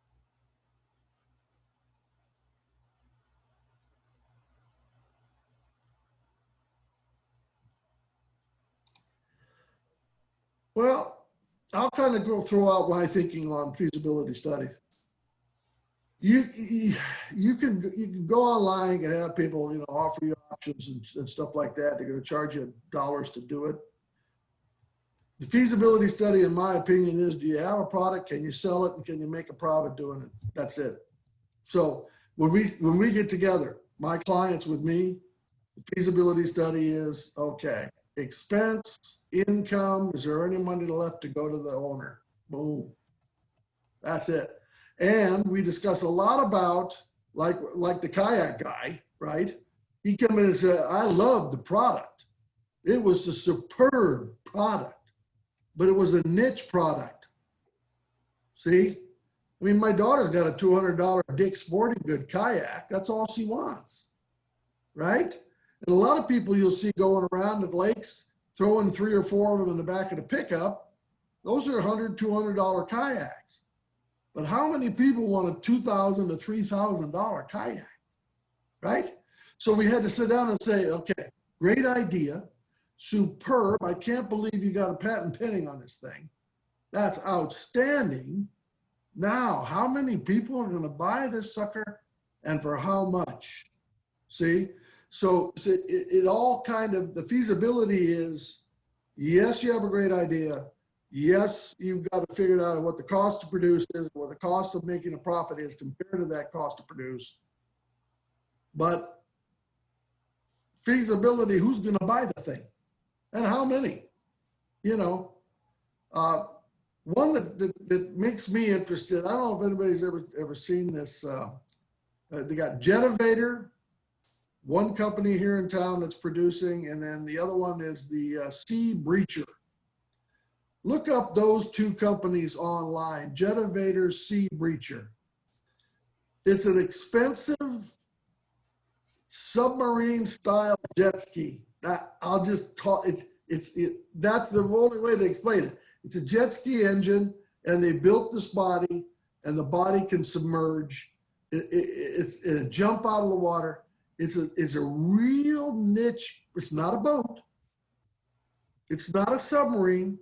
It's not a kayak. It's not a jet ski. It's kind of like a whale. Yeah, you got them as whales, sharks. They got one that looks like a sailfish with a thing on the nose and a fin in the back. So you see these things jumping out of Lake Shasta, you go, holy smokes, what's that? That's a Sea Breacher. They're selling for like 20 to 25,000, 30,000 a piece. Okay? So it's not your run-of-the-mill weekend fun little thing. All right? They're selling them all over the world. People in the Middle East are buying these like hotcakes, right? I haven't seen their profit margin. I should probably look them up online, because any publicly traded corporation, you can see their financials. It's free to check them out. I would love to find out how they're doing, man. And they're built right here. They're Sea Breachers built right here in town. one of the funnest things I ever saw. I'm a recreational guy. I love all things water related, so I know about this guy, sea breacher. But you need to know what that niche is. You know, who can you sell to? Not a lot of people around here are going to buy one of those. You know, it's so specialized. I'd love to own one. If I was rich, I'd have it. There's no doubt about it. You can dive underwater and you can jump out of the water and you can porpoise, and it's an amazing thing, man. Well, Who thought of that? Keep consulting. Keep consulting. You might be able to afford one. I would say for feasibility, a lot of times I will suggest that they maybe test it out at a farmer's market or take it as, you know, to a craft fair. Do set up at a craft fair and say you're testing this new product, or you're testing, you know, so before you go in deep and get overextended, start out small.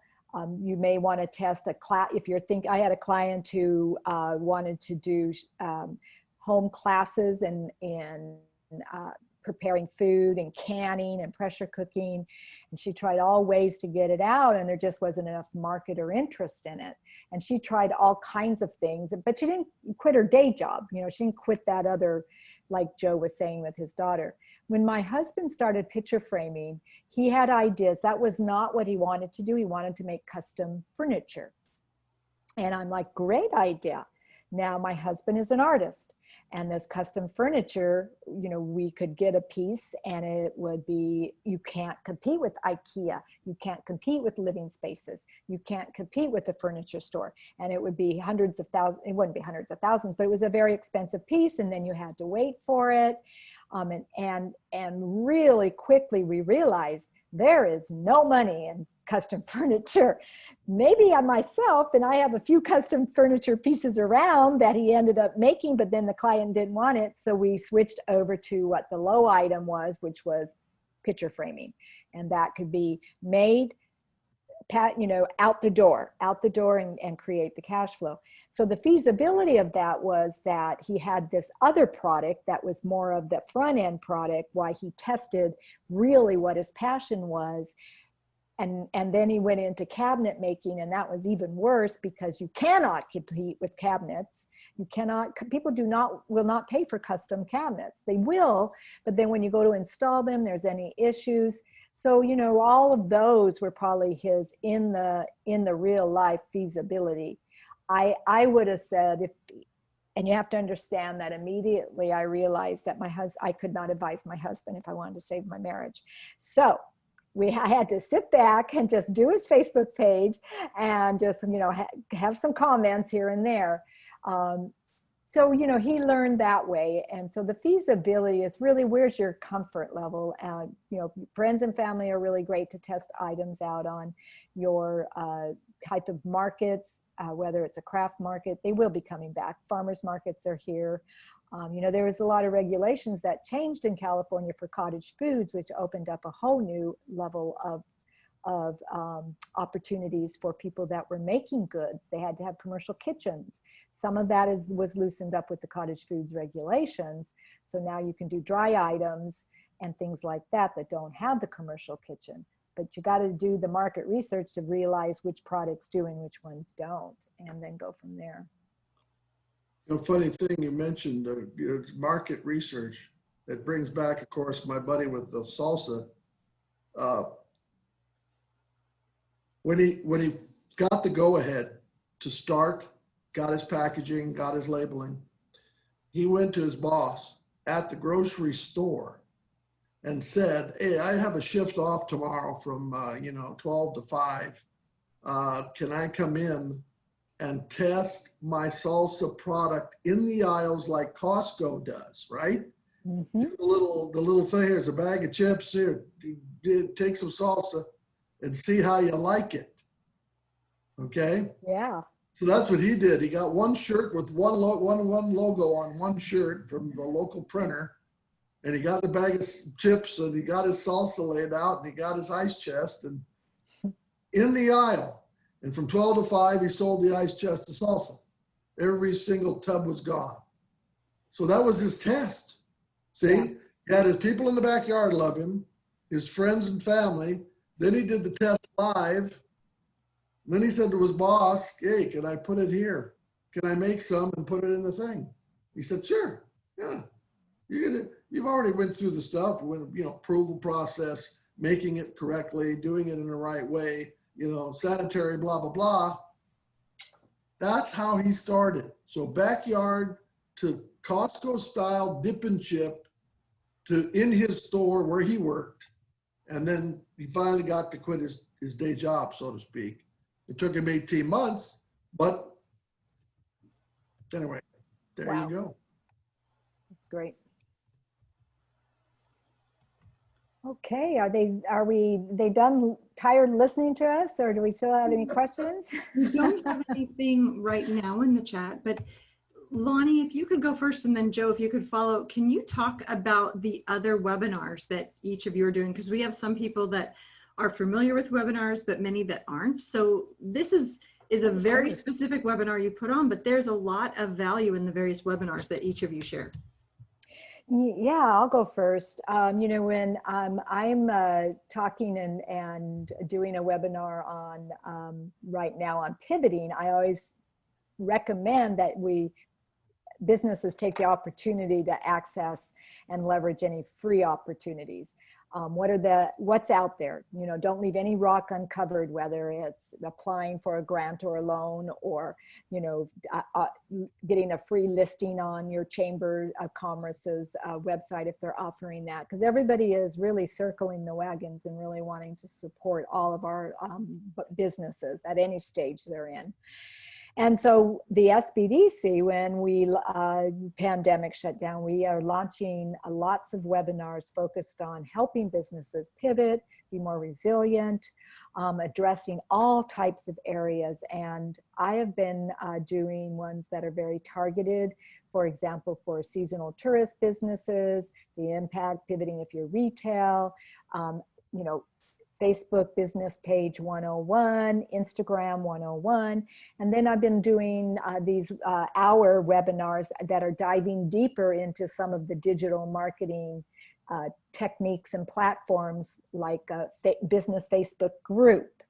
I'm going to be doing one tomorrow on using Facebook boosted ads for drip marketing, and just kind of giving a high level demonstration in an hour, what that means. How do you do drip marketing using Facebook ads boosted? I'm going to do one on Facebook, the new feature of Facebook Shop. And so, and because maybe some businesses or some individuals may be working more remotely, they may have a little bit more time on their hands, they can kind of step in and do one of these free webinars and learn just a snapshot of some of these features of these tools that are out there, digital tools, not digital tools, more just like this one, more of a planning tool. So with the support from the state of California and the CARES Act, we've really opened up and offering all kinds of resources across our 17 county network of webinars that are pretty much no cost.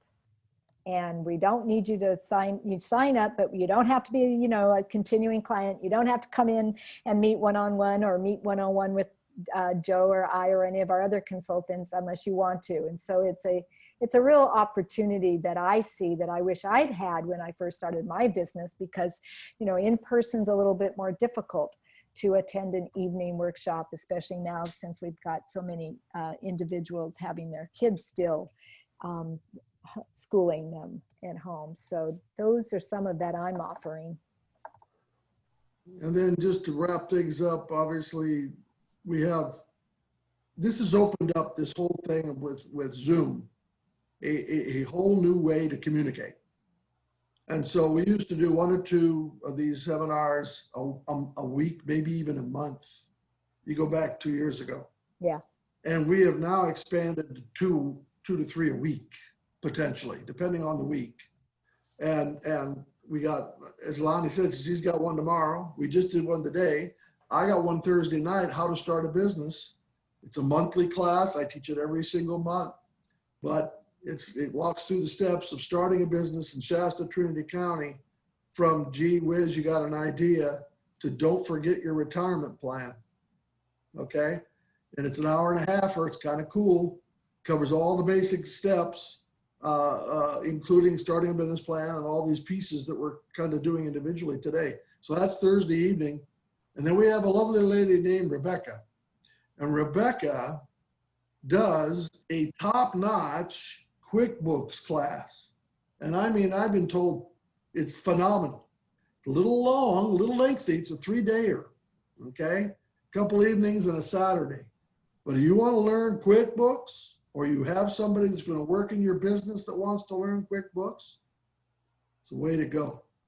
And all of these are paid for by our tax dollars, man. Take advantage.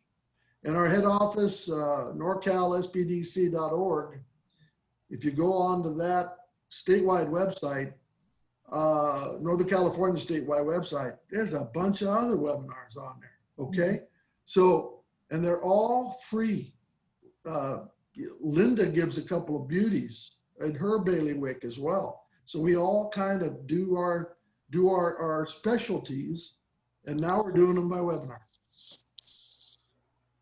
So we are in our last few minutes, and I just wanted to let people know that we did record this webinar. So if for some reason you missed a little bit, don't worry. You're going to receive a link to the webinar in a few days. You'll receive that from Emily. And I also wanted to let you know, when you get an email from Emily, she's going to have the slide deck that Lani and Joe both shared with you today, a link to the webinar. Now, the webinar will not be posted for a really long time, so I encourage you to look at it and check it out within a few days of seeing it, because I don't want you to go there and have the recording taken down.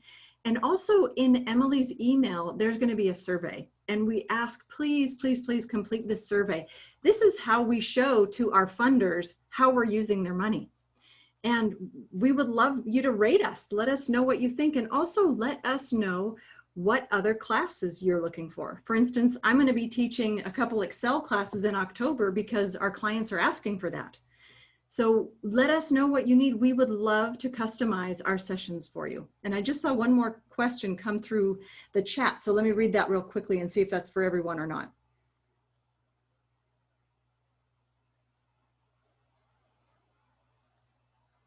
Okay, here's one. It's cash flow forecast needs several business hypotheses. Apart from risk factors, which can influence on turnover and profit of the business, what can we add to build a rigorous model? And I'm happy to read that again. There's a lot in there. I think that's for Joe. Yeah, that's a toughie.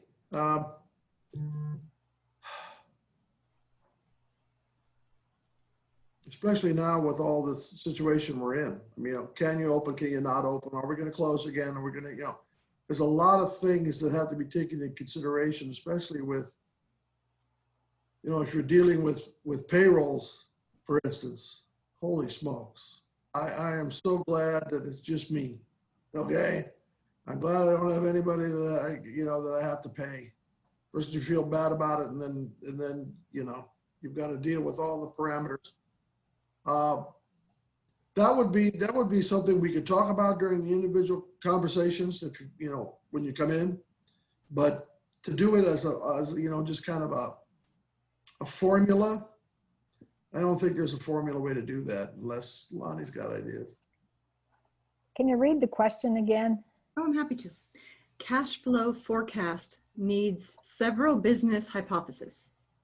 Apart from risk factors, which can influence on turnover and profit of the business, what can we add to build a rigorous model?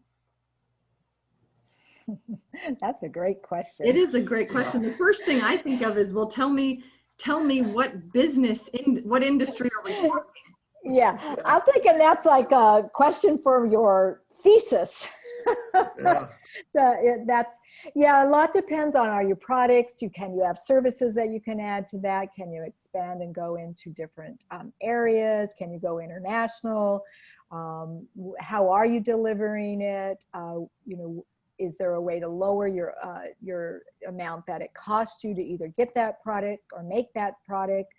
or provide that service. You know, for me as a consultant, my cash flow, I had basically lost all of my contracts but 2 in a matter of a day.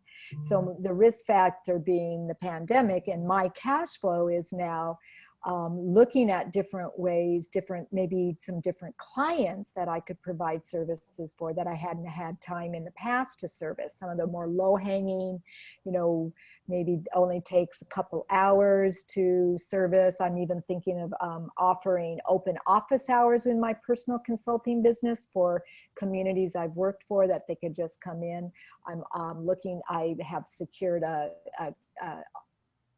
independent contractual relationship for being an acting executive director for an organization that can't pay for one full time, but they can pay for some of my hours. So, you know, really diversifying and stretching thin. You know, when you're fat and happy and contracts are rolling in and cash flow's going, you know, you can say no to the little jobs. When you're strapped and cash flow has been shifted so drastically, out of your control, and we don't know when it'll come back, I'm going, you know, being scrappy and bumpy and saying yes to what I may never have said yes to in the past. All right, well, that brings us to the end of our webinar. Thank you so much to everyone for joining us today. We really appreciate you spending time with us. We will send you, actually, technically, Emily will send you an email in a few days with a link to the slide deck and a link to the recording of the session. And please fill out our survey. We'd love to know what you think of these webinars, and we want to create more to satisfy your needs. Thanks again for joining us. And Lani, Joe, I'll let you each have the last word. I just want to thank you, Linda, for hosting. You do such a great job. And everybody, just keep up the great work. And we're here. Good luck, and hopefully we'll see you all soon. Take care. Have a great day. You get back from the ocean. Yeah, got to fly back now. From your island. on my little flying carpet. There you go. All right. See you next time, everybody. Thanks for joining us. Bye. Bye.